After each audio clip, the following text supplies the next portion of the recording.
Hello বন্ধুরা, কেমন আছো সবাই? গরমে রাত্রে ত্বক পরিষ্কারের ক্ষেত্রে সাবান বা ফেস ওয়াশের বদলে বেসন এইভাবে মাখো। এটি মুখের অতিরিক্ত অয়েলি ভাব, ময়লা, ঘামাচি সহ কালো দাগ, ছোপ, ছানটান দূর করে ত্বক উজ্জ্বল করে তুলবে। এটা তৈরি করতে একটা পরিষ্কার পাত্রের মধ্যে নিয়ে নাও 1 চামচ বেসন। বেসন ত্বকের প্রাকৃতিক এক্সফোলিয়েটার, যা ত্বকের ডেড সেল, ময়লা দূর করে দেয়। অ্যাড করে দাও 1 চামচ চিনি। চিনিতে থাকা গ্লাইকোলিক অ্যাসিড ত্বকের রোদে পোড়া দাগ, পিগমেন্টেশন দূর করে ত্বক মসৃণ করে। এবারে 1 টুকরো ফিটকিরি গরম তাওয়াতে গলিয়ে বিশুদ্ধ করে পাউডার বানিয়ে ওই ফিটকিরির পাউডার নাও 1 পিঞ্চ মতো। এটি ত্বকের যে কোনো ধরনের র্যাশ, ঘামাচি, কালো দাগ, চোখ, মেঘে কাঠ দাগ সহ বলিরেখা দূর করে ত্বক দাগহীন আর টান টান করে তুলবে। সঙ্গে অ্যাড করো জাস্ট 4 ফোঁটা নারকেল তেল। এটি ত্বককে ময়েশ্চারাইজ করে নরম রাখবে।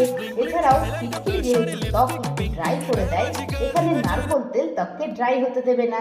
সবশেষে অ্যাড করো পরিমাণ মতো টমেটোর রস। এতে থাকা লাইকোপিন ও ভিটামিন সি ত্বকের যে কোনো কালো দাগ, ছোপ, সানট্যান দূর করে, ত্বককে সূর্যের অতিবেগুনি রশ্মির হাত থেকে রক্ষা করে। এবারে সমস্ত কিছু উপাদান ভালো করে মিশিয়ে এটাকে মুখে, গলায়, ঘাড়ে মেখে 5 মিনিট রাখো। এইভাবে ত্বকের জমে থাকা ময়লা, ডেড সেল, ব্ল্যাকহেডস নরম হবে। 5 মিনিট পর ঠান্ডা জলে তুলো ভিজিয়ে ত্বক হালকা হাতে 2 মিনিট মাসাজ করো।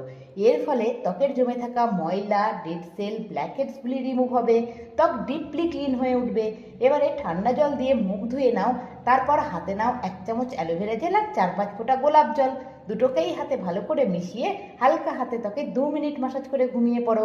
সকালে ত্বক জল দিয়ে ক্লিন করে নিও। তবে রোদে বেরোনোর আগে অবশ্যই সানস্ক্রিন অ্যাপ্লাই করো। পর্যাপ্ত জল, তাজা শাকসবজি আর ফল খাও। ভিডিও ভালো লাগলে লাইক করে সঙ্গে থেকো। আবার দেখা হবে। ভালো থেকো, টাটা।